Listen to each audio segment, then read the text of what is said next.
like I think us shooting the and just talking is very important. Like I want us to do that. There's just absolutely no way people are gonna sit here and watch that. I don't. That's not what this is for. Because screw them. This is for us to have our conversations. That's the whole point of this. But I also would like some people to watch eventually. You know what I mean? So.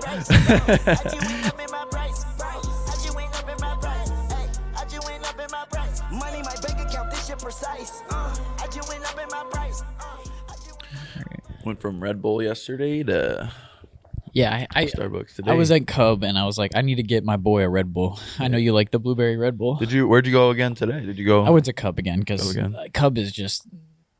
I was gonna stop by off University or what? Yeah, I was gonna stop by Walgreens, which is there too, and then see if like a doctor wanted to take a look at my eye, but I didn't. I was too afraid. I mean, I feel like we would know if something's wrong by now. Yeah, I mean, I can see out of it. It's fine. I guess I should show the camera. I'll show the camera. Yeah, show the camera what you're working with. So I'll put a picture of it too. I can see like if you cover like hold up fingers. 2, 3, 4, 3. Maybe I should. 1, 2. Yeah, you went way too easy. You just went like, in a row. We could have staged that. Hey man, I've never done that before. I've never been the doctor at a UFC event before. That reminds me. Did you see Cutman Tate? He random people in the audience will ask him to do the Vaseline thing on them, and he does it. Like he does it, yeah. And he'll post it on Instagram with like the caption like, I still don't know why fans do this, but I enjoy it every time. That's a wacky thing to do. UFC is like I'm super pumped for $299 this weekend because Sean O'Malley, Cheeto Vera. But I asked this, in the episode yesterday that's never going to be released because there's no audio.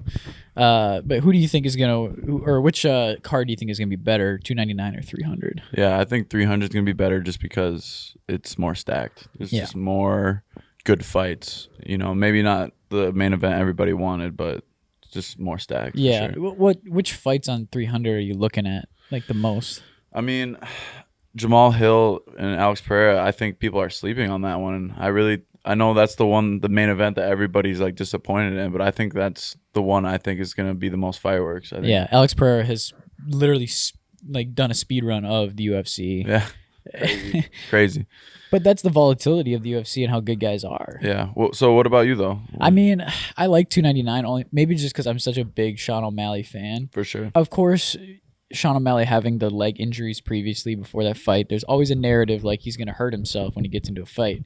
He literally broke both his hands in the fight against Chris Mutino or whatever. Mm-hmm. So like the dude is like, he's not the most like well-made guy. Obviously, he's got some injury issues, but one good calf kick, it can end your night. That's it's any fighter. It doesn't matter who you are. So Sean O'Malley losing that one time to Cheeto in that way, he did get elbowed pretty hard on the ground. He went to sleep for a good second or two. But I think what's crazy about that is like if you watch his reaction after the fight, you can tell even then he's just like, bro, my foot hurts so bad. Like he wasn't even thinking about his face. And I think because of how bad the injury was, like he didn't even fight back on the ground. I think what happened was, I'm pretty sure he just rolled his ankle and because of the peroneal nerve. Yeah. So it wasn't his foot that was necessarily injured. It was the peroneal nerve in the calf. And then when he was holding really low on the calf. Yeah, because he rolled his ankle. Yeah, and that's what I'm thinking is like when he got that high ankle sprain. When he got that feeling back in his leg after waking up from getting elbowed in the face, he's like,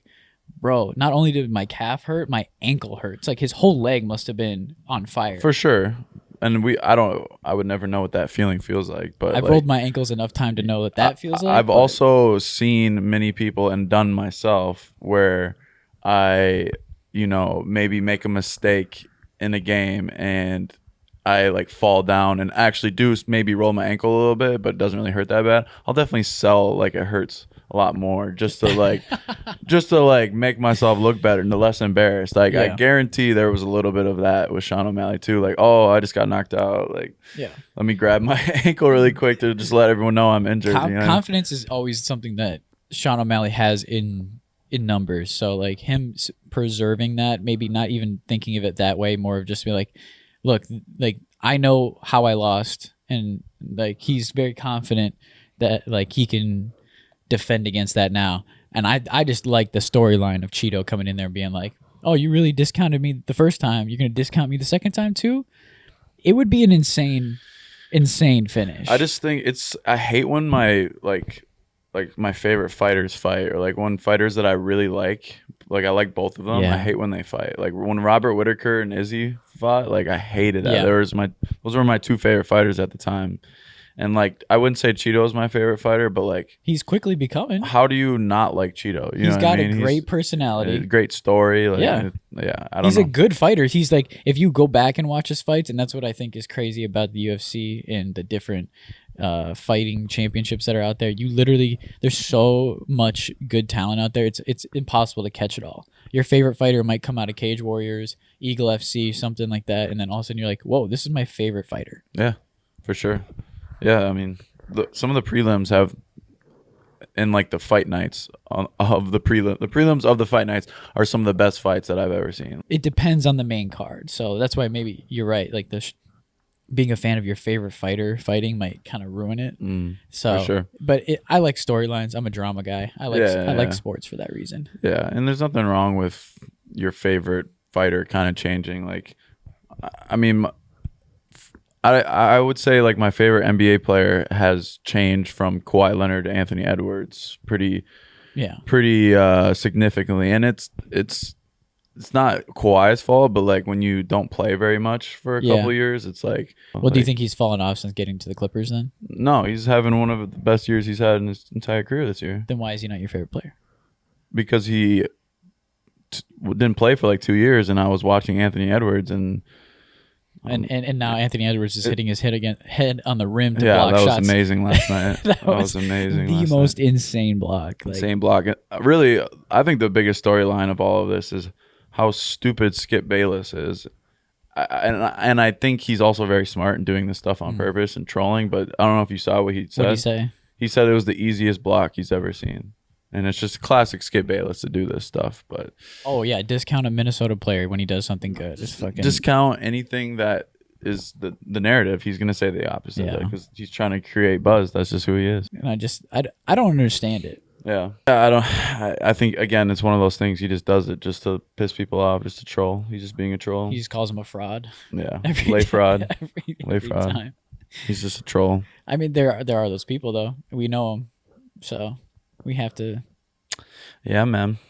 So I kind of I told you earlier before I started, like I had my like. Yeah, you wanted to talk about something. I just wanted us to start brainstorming segment ideas because I was watching Danny Brown, and you know he has different segments, and it's a lot of it is people are sending in questions, but he's getting questions from the fans, and we don't really have those yet, but we have friends of the podcast who we can get them to ask us questions. Those can be segments. I think us shooting the shit and just talking is very important. Like I want us to do that, absolutely, but there's just absolutely no way people are gonna sit here and watch that. You know what I mean? That's not what this is for, because screw them. This is for us to have our conversations. That's the whole point of this. But I also would like some people to watch eventually. You know what I mean?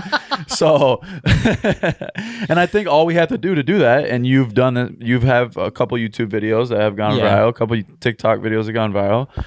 We, if we're gonna talk about topical things, we gotta make it interesting. I don't want to act like an expert. I want it to be more like fun and like where we can like pull things out. Yeah, we can pull things from the internet and then like literally having a segment on it. The only thing I know I'm an expert at is being not an expert. Exactly, and I think that will be funny. That'll be very funny. Clearly, I'm not an expert at coaching. Clearly. Yeah. Clearly. I'm so good at it. Again, first coach we've ever had actually pitch off the mound without an L screen. It's dangerous. I'm fucking nutty, dude. Dangerous thing to do. I'm fucking nutty, dude. But I was telling Taylor, one of the segments that I think would be fun would be if we kind of played our own little Price is Right, where we pull out pictures of like a shopping post on the internet. Yeah. And try to guess the price, and obviously we would try to do it with funny things, you know what I mean? Like maybe we don't get too graphic, but we do things that like, I don't know why this came into my mind, but it was like a toy thing with a dinosaur head on it, and somebody said, a girl sent this to me in Twitter. Okay. She's a very funny girl, and we shouted her out before. But she sent me this. Here, I'll just show it to you because it's so funny. But it's basically, she said, "This is. I went to the doctor, and this is what the doctor pulled out from my Pap smear." Oh my God. I don't know if it's a toy alligator. It looks like It's not like a dinosaur. It's a crocodile claw. It's a toy alligator, and yeah, It's like a claw. He's going in. It's He's a going claw. in there with the It's like one of those things for like old people where they pick up things off the Yeah. ground, but at the end it's an alligator. That's for kids. That's for fucking It's kids. not for Pap smears, but friend of the her podcast, her KK. OBGYN, her OBGYN is like, I got something funny for this girl today. That would be hilarious I'm if your OBJ. That's honestly, that sounds like the dude that gave me like fucking checkups when I was in college. I got a physical in college, and the dude was the biggest asshole. Like, not on purpose. Like, he was just Wait, being he him. said you had the biggest asshole during your checkup? He was the biggest asshole. Oh, my bad.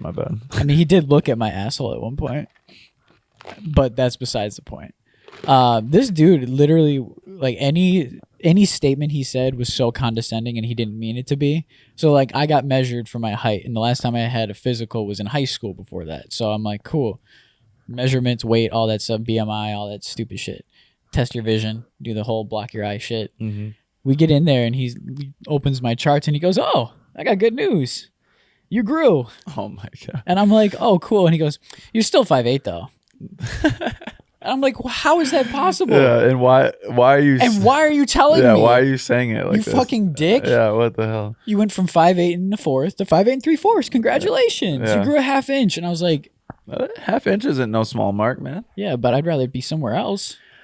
You know what's funny? You're just gonna bypass that.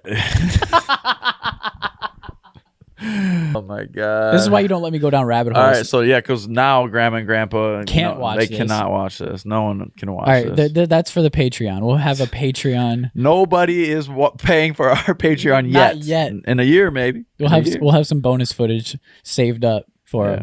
All right, Remember back this to moment though. back to PG segments. All right. I'll cut out that last part. So Back to the PG segment. We gotta have those. We gotta have PG segments, and like, because if we're gonna attract the large audience, Oh yeah, we can't be worried about what we're saying for sure. like I said, Matt and Shane. We make it a secret podcast. You're gonna have to make it on another channel. That's so You know what funny I mean? that they call it a secret podcast. And it's not. Well, it used to be pretty. used to secret. The full episode of the Price Brothers podcast is on Spotify. If you click the link in the description, you can follow us over there, but also like and subscribe to this channel to help support us. Thank you so much for watching.